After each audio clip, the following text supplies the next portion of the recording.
Hello, welcome to the Scriptless Mobile Introduction course.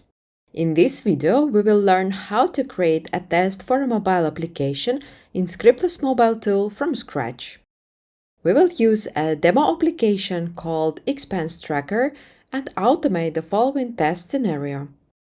Install and start the application, enter login details and click Submit, wait 3 seconds, make a screenshot, and close the application.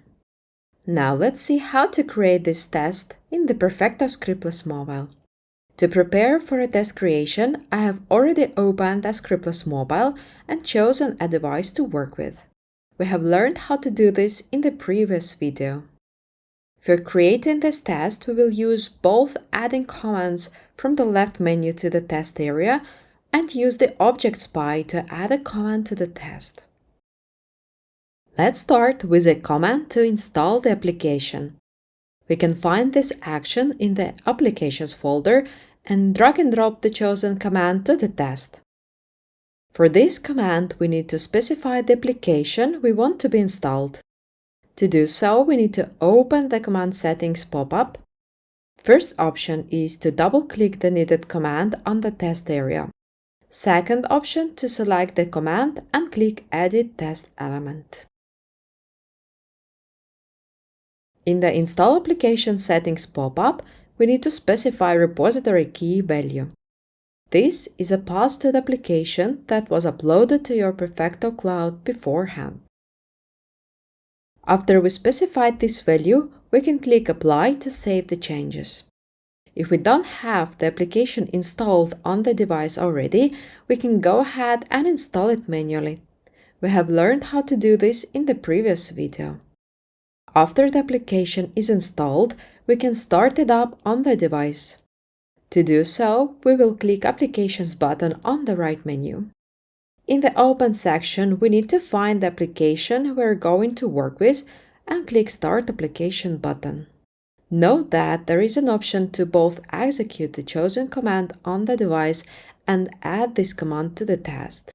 This is exactly what we need.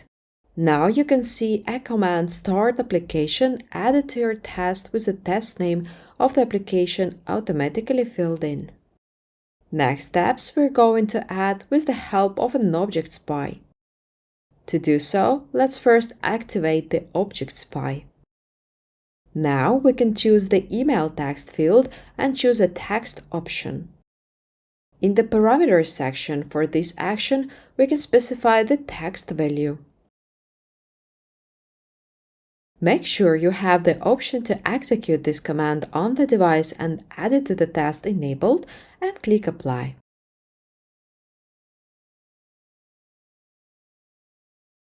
The specified value was set to the email field. Next, we will set a password value. For that, we will click on the password field and choose the text action. In the parameters section, we will change the type of the value to the secured string, specify the text value, and click Apply. Secured string is the best way to add any sensitive data to the test, like password in this example. In the test area, you can see that the password value was added to the command in the encoded format. If you run this test, the real value will be set in the application, but the password value will be hidden in the test report. Now let's add a click on the login button to our test. In order to do it, we select the login button and choose a click action. Make sure you have the option to execute this command on the device and add it to the test enabled and click Apply. Now we can close the object spy. Next step in our scenario is to add a wait for 3 seconds. We can find this command in the left menu and drag and drop this to the test area. In order to set a wait duration, we need to open the command configuration and specify the needed value. Now let's add a screenshot to the final report. For this, we choose a screenshot command and add it to the test. The last step in our scenario is to close the application. We can add this step by going to the Applications menu in the Device area and choose the Stop Running the Application option. Make sure you have the option to execute this command on the device and add it to the test enabled, then click Apply. Now our test is ready.